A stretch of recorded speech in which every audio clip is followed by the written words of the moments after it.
자, 아들을 둔 어머니들의 명품 소비가 높다. 이분은 이제 돌잔치를 앞둔 자제분이 한 분 계신데, 네. 명품 소비를 좀 하신지 여쭤보도록 하겠습니다. 딸 갖고 계시죠? 예. 윤석열 대표 나오셨나요? 명품을 좀 사서 혹시라도 하나라도 신발이라도 옷이라도 있습니까? 그 사이에? 저 말씀하신 네. 거예요? 저는 옷이나 이런 걸 이제 사본 경우가 거의 없어요. 그러니까 맨날 복장 거의 비슷비슷하지 않습니까? 넥타이도 맨날 똑같고. 그러니까 안주인께서는 그렇다면은, 근데 지금 또 둘째 임신을 해가지고 네. 거동이 불편해서 잘 안 돌아다닙니다. 소비를 안 한다는 얘기인데. 근데 우리나라 그 내수 경기 진작을 위해서는 소비를 좀 해주셔야 돼요. 그래서 윤정도 대표 같이 이렇게 그럼요. 건실한 자영업자들이 예. 소비를 좀 해줘야 된다 생각합니다. 그래야지 내수 경기가 활성화되죠. 네. 자, 저희 프로그램 제목이 정오의 행복투자 플러스죠. 근데 참 행복한 투자한다는 게 쉽지만은 않은 것 같아요. 오늘 사연 주시는 분은요, 투자를 즐기는 분이십니다. 네. 정말 행복한 투자를 하시는 분 같은데, 사실 그러기 쉽지 않거든요. 맞습니다. 어떤 마음가짐으로 이렇게 투자를 즐기시는지 전화 연결해서 네. 좀 알아보도록 하겠습니다. 여보세요? 네, 여보세요? 예, 안녕하세요. 안녕하세요. 예, 안녕하십니까? 예. 네. 자, 지금 굉장히 멋진 말씀을 해주셨어요. 예. 비즈니스의 세계에서 돈을 잃는다는 건 전쟁에서 패하는 것과 같다라고 하셨어요. 사업을 하시는 분인가요? 네네네. 오, 이거 어떤 의미인가요? 주식 투자에서 돈을 좀 잃어도 된다라는 의미인가요? 아니면 절대 잃으면 안 된다는 얘기인가요? 그러니까, 주식에, 이제 보면은, 일단, 전략상, 제가 볼 때는 후퇴하는 경우도 있고, 네. 결과에 있어서는 항상 승리가 되어야 되지 않을까, 그렇게 생각하거든요. 근데 네. 왜냐면 돈이라는 것은 뭡니까? 굉장히 돈이라는 것은 내가 모든 것을 거기에다가 이루었던 것을 투자하는 거기 때문에, 네. 만약에 패하는 일을 하면 안 되죠, 그거는. 예, 당연히 돈을 투자했으면은 제가 볼 때는 그 결과는 승리를 이끄는 것이 그것의 최대한 목적이라고 그럴 겁니다. 예. 그러면 수익률이 좋으세요? 예, 제가 저 같은 경우는 해외에서 이제 올해, 제가 이제 이렇게 거주를 했고, 예. 한국에 와가지고, 저는 이제 한 3개월 전부터 이제 처음 시작하는 이제 주식 투자인데요. 예. 그런데 이제 보니까 제가 이제 들어가기 전에 이미 이제 어느 정도 좀 공부를 좀 했습니다. 이제 방송이든지, 또 여러 가지 이렇게 언론이든지 이런 신문 쪽으로 해서 이제 기업 분석도 해보고 했는데, 네. 다른 부분에서는 어느 정도 다 수익이 나고 다 좋았는데, 네. 조선주 있지 않습니까? 예. 예, 조선주 부분에 대해서는 조금 이렇게 기대하고 제가 생각했던 거 그 상승이 좀 상당히 늦는 것 같고, 또 제 계획대로 보다도 조금 약간 변수가 냈던 게 뭐냐면은 국내의 어떤 정치적인 변수하고, 네. 국제적인 또 이런 보니까 이런 이렇게 안보적인 위험에 따라 가지고 주식 변동이 너무 큰 변동이 있었어요. 예. 그래서 제가 좀 당황을 했는데, 예. 또, 거기에 또, 왜냐면은 또, 가장 또, 미국에서 어떤 증시가 또 굉장히 상승이 되니까. 그렇죠. 우리나라도 또, 반등이 되니까. 예. 이제 보니까 상당히 또 안정이 되는 것 같습니다. 네. 네. 앞서서 이 비즈니스 세계에 대해서 얘기를 해주셨지만, 네. 그냥 평범한 샐러리맨은 아닐 것 같고요. 예. 10년 동안 외국에서 어떤 일을 하셨는지 여쭤봐도 될까요? 예. 저는, 저는 공부는 미국에서 했고, 예. 경영을 했고요. 또, 이제 한국에 돌아와가지고, 제가 어떤 산업체를 가지고, 남미를 갔었습니다. 남미에 가서 그 사업을 성공을 해가지고, 예. 거기에서 돈을 벌어가지고, 사업체를 남미에서 이제 인수를 하고, 예. 거기에서 기계기술을 제작하는 걸 배워가지고, 한국에 왔습니다. 야, 외화를 또 벌어갖고 오신 예. 여군이십니다. 남미에서. 그러니까. 네. 주식 투자 자금이 예. 궁금해요. 궁금해지는데, 예. 얼마나 투자하고 계세요? 예, 저는 또 이제 개인적으로는 여유자금이 좀 있어가지고, 예. 거의 한 19억 정도 제가 투자를 했다가, 초기에. 예. 예, 그래서 가끔 보니까 이제 안정성에 좀 어떤 문제가 있는 것 같아가지고, 약간 요새는 좀 매도를 해가지고, 지금은 한 12억 정도 지금 이렇게. 지금 얼마요? 2억이요? 12억? 12억. 12억이요? 예. 네. 아, 12억이요? 예. 오, 본인이 혼자서 하기에 너무 큰 금액 아닌가요? 예, 제가 하는 일 자체가 이제 어떤 그 엔지니어링 기계 기술을 개발하는 문제에 대한 시간이 요새 좀 남아가지고. 예. 제 나름대로 지금 한 10종목을 제가 지금 관리를 하고 있는데, 10종목에 예. 대한, 10종목뿐만 아니고 또 이렇게 또 관심 있는 종목이든가 이런 부분에 대한 거의 제가 볼 때 한 20종목까지는 뭐 이렇게 분석하고 공부하는 데는 뭐 별 지장이 없다고 저는 봅니다. 네. 야, 그 외국에서 벌어오신 외화를 우리나라 기업들이 투자하셨다. 네. 뭐 금액이 크다고 여러분들 놀라실 것이 아니라 예. 어떻게 보면 굉장히 바람직하고 순수한 입장에서 지금 회사를 보고 정말로 투자의 개념으로 하신 것 같은데, 예, 예. 그러니까 궁금해지는 게 예. 어떤 종목을 그러게. 매수하셨는지 네. 그게 궁금해지네요. 어떤 경우라고요? 종목들은 종목이요. 어떤 걸 갖고 계신가요? 아, 예, 종목으로 보면 한 10종목이 되는데, 거의 다 보면 우량주 쪽입니다. 예. 제가 보니까 코스닥 같은 경우는 제가 이렇게 분석을 해보니까 제가 아직 국내적인 정보가 부족해가지고, 예. 코스닥 부분에서는 중소기업 부분이 많기 때문에 제가 그 기업에 다 들어가서 이렇게 할 수 있는 부분이 너무 부담이 돼서 제가 안 했고, 예. 저는 이제 국내 우량주 부분에 대해서는 이제 제가 기업의 실질적으로 재무제표를 이렇게 회계 관리를 안 보더라도 이렇게 다른 소스를 해가지고 알 수가 있지 않습니까? 예. 그래서 이제 그런 부분에 대해서 제가 제가 보니까 그렇게 어려운 것도 아닌 것 같습니다, 그 부분은. 예. 코스피 시장의 우량주만 10종목, 대표적인 종목 한 서너 개만 알려주시죠. 예. 현대차, 네. 현대중공업, 삼성중공업, 그리고 LG 디스플레이, LG 디스플레이, 예, KB금융.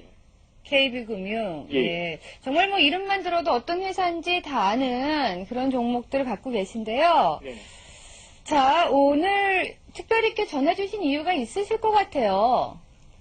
예. 그래서 이제 제가 투자했던 부분에 다른 거는 굉장히 이제 뭡니까 수익도 나고 참 좋은데, 네. 조선주에 대한 거는 제가 분석 해석할 때는 조선주가 굉장히 호재가 있는 걸로 제가 알고 있는데, 네. 단순히 선박 건조뿐만 아니고 그 두 개에 뭡니까 이렇게 지금 기름값이 많이 올라가지 않습니까? 네. 그러면 올라가면은 또 석유를 채취하기 위한 투자를 할 거니까, 네. 그쪽에서 내볼 때는 주식이든가 이런 부분에 대해서는 상당히 호재가 될 거라고 하고 제가 투자를 했는데 생각보다 좀 떨어지는 것 같습니다. 다른 어떤 주에 비해 가지고. 그러니까 이제 조선주 업종 자체와 함께 갖고 네. 계신 종목에 대해서 조금 좀 전문가들의 의견이 필요하신 거죠?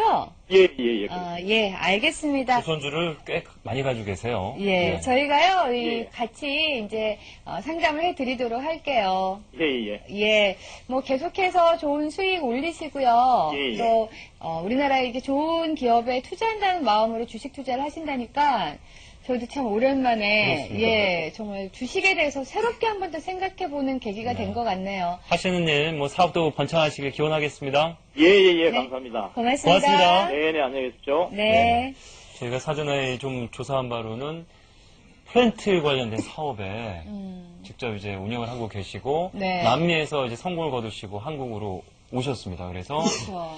종목도 저희가 면밀히 조사를 해봤는데 정말 우리나라에서 우량한 기업들 큰 종목들을 큰 종목들만. 과거로 12억을 나눠서 예, 투자를 하셨네요. 워낙 금액이 많으시다 보니까 작은 종목들은 사실 잘못 매수하시면 또 본인의 의지와 상관없이 가격을 또 그렇죠. 왜곡시킬 수도 있다 보니까 오히려 큰 종목들을 하고 네. 계신데 이분은 어때요? 이 경험에서 우러나오는 네. 뭐 경기나 또 사업과 관련된 그런 어떤 그 흐름 있는 게 좀 있지 않을까 현장에서 싶어요. 이렇게 몸으로 체험을 예. 하신 것 같아요.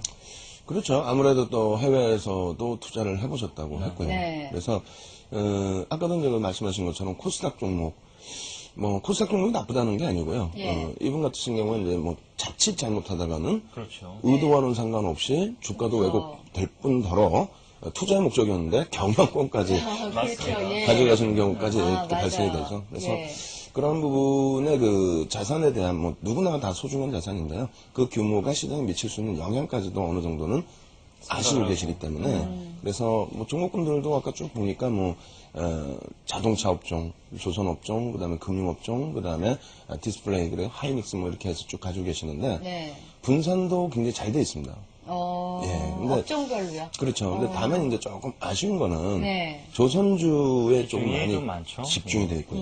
그럼 자동차 같은 경우에 뭐 물론 완성차 업체 같은 경우는 현대차, 기아차 양분돼 있습니다만 네. 현대, 기아차 그룹이거든요. 그렇죠. 같은 그룹이라는 같은 부분. 그룹이죠, 예. 그리고 이제 전체적으로 이제 수출주에 대해서 또 비중이 좀 높으세요. 그래서 그 부분에 대해서만 이제 그 포트폴리오 좀 분산을 하시면 될 것 같고요. 네. 그 포트폴리오 분산을 하는 이유는 차트 보면서 하나 간단하게 설명을 드리겠습니다. 네.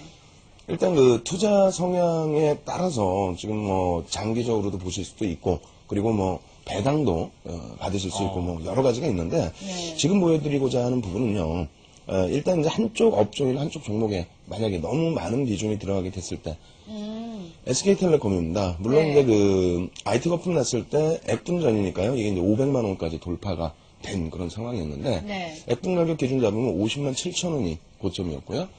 그 이후에 이제 그 오렌지 색깔 그 선이 네. 국내 주가 지수인데 일단은 지수가 월등하게 2,000포인트 넘어갈 때도 사실상 예전에 그 가격만큼 못 올라섰죠. 그러네요. 예. 물론 이제 그 지금 시청자분께서 이제 사연 주신 분께서는 뭐 장기로도 보실 수 있고 특히 배당을 뭐 계속 꾸준히 만약에 이 종목을 갖고 계셨다면 배당을 또 받으실 수도 있고 네. 그런데 또 어느 정도 시간 지나고 나서의 박스권 내에서는 크게 또 이탈되지 않았기 때문에 네. 안정성도 이제 가지실 수가 있습니다. 다만 지금 이제 한쪽 업종에 너무 집중돼 있거나 그리고 수출에 너무 집중돼 있거나 이렇게 될 경우에 만약에 시장의 예상이 조금 어긋나게 될 경우에는 상당히 부담 요인이 될 수 있다는 거고요. 그리고 뭐 조선업체 같은 경우에도 조선주들이 뭐 상당히 좋기도 하고 조선 이외에도 다른 사업 파트를 찾아 나가고 있습니다만 배 수명이라는 것은 어찌됐건 25년, 30년 이 정도 수명이 되거든요. 네. 그래서 그 굴곡 자체가 1970년대 초반